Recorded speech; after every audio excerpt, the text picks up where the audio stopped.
So in the gospel this morning, only one of the lepers came back to say thanks.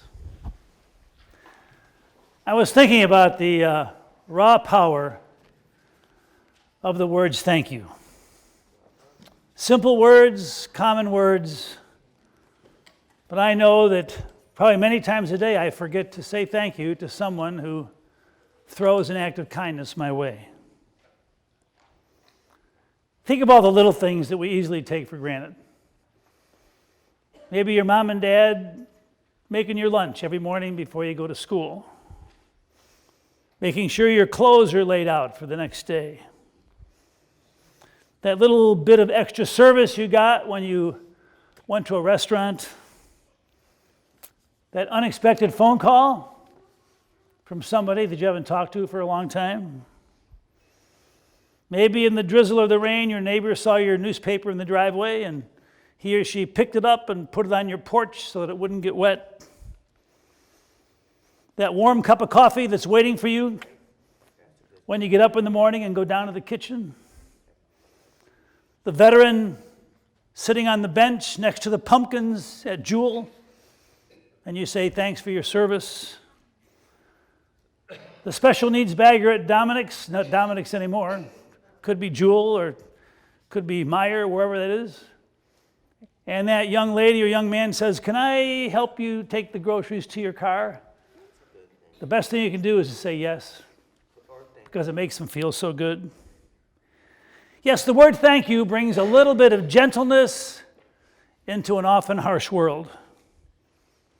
And don't you just love it when you do something for somebody else and that person takes the time to come back to you and say thank you? We act like we don't need a thank you, but we do. It feels so good to have those words said to us.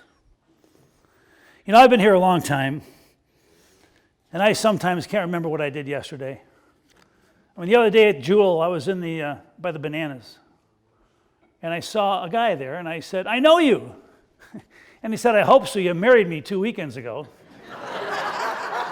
And I went, and yet I can remember 45 years ago, almost to the day, when we were worshiping in what is now Charter Hall, and we had communion, and one of you brought your aging parents to visit us at the church.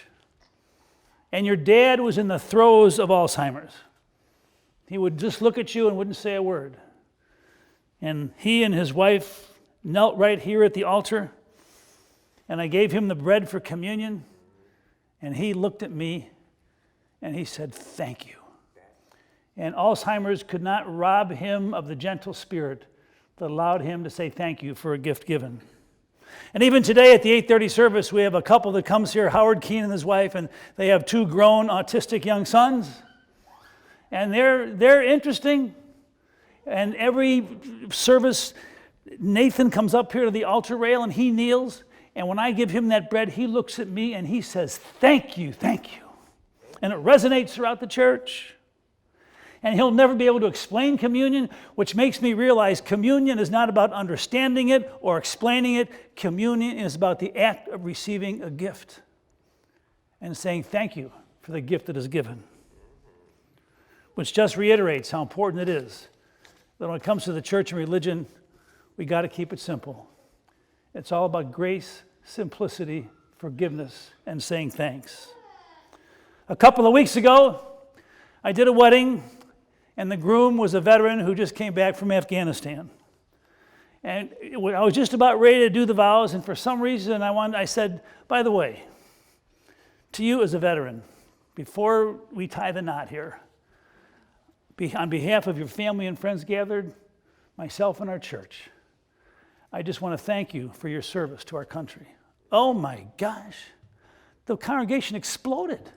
They clapped, they gave him a standing ovation.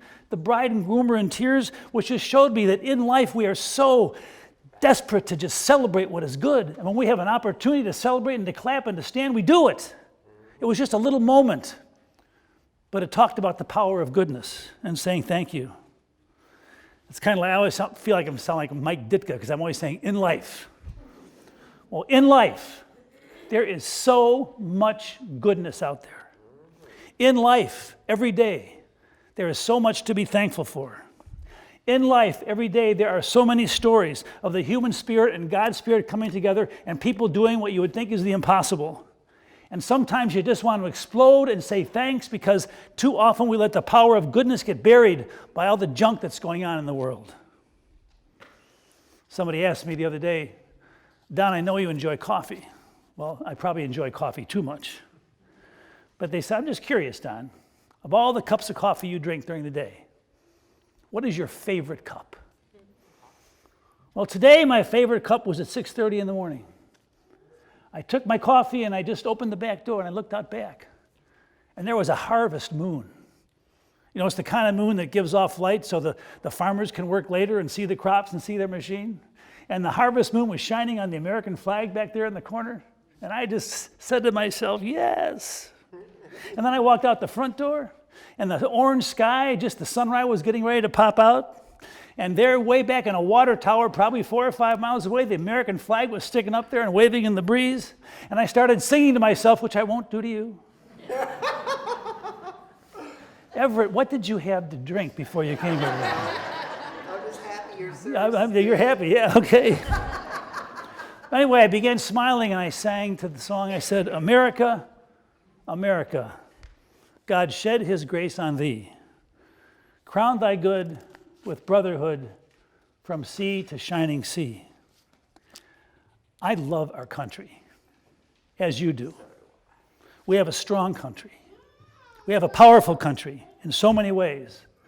But the power I am thinking about today, as I marveled at the harvest moon and the orange sky, drinking my favorite cup of coffee, I was thinking about America's inner power, grounded in sacrifice and giving and saying thank you unto others. America's power is grounded in kindness and the courage to give unto others from the very depth of who we are. And the face of America shines every day in ordinary folks like you and me when we see the collision of the human spirit and God's spirit coming together. This morning as we worship, Joe Caldwell, who comes to the early service, is running or may have run the Chicago Marathon in loving memory of his little boy who died about a year ago, unexpectedly. This afternoon, Susie Padilla Turnock, the daughter of Jeannie Turnock from our church, a young lady who's been battling cancer for 2 years, she and her husband and her young son. They're having a gathering at Gaelic Park so that she can know that she's not alone in this incredible journey with cancer that she's had. This morning, Jennifer Fitzpatrick was here. Her husband, only 51 years old, has terminal cancer. And we're going to put together Team Fits with the Love Bucket for the next couple of Sundays. But she was here. She's very quiet. She won't say much. But she's so grateful that people like you that don't even know her are going to make sure she does not do that journey by herself. And today, later in the day, many of you are going to gather on soccer fields and baseball fields and football fields and take your grandkids or nieces to the park, and they're going to run free. And that gift of freedom does not come without a price. And this morning as we gather at the altar, we taste simple gifts like bread and wine, honoring an unordinary God and an unordinary Savior. And tomorrow, each one of us will wake up to a new day where the power of thank you and kindness will come alive in the hearts and the souls of people that we too often take for granted. America, America, God shed his grace on thee. We need that grace now more than ever. And hopefully, when we turn to a new day, each one of us in our own way will be a vehicle of that grace that indeed can make a difference, one person, one moment at a time. Amen. If you're able to, please rise for the creed. It's on page 105.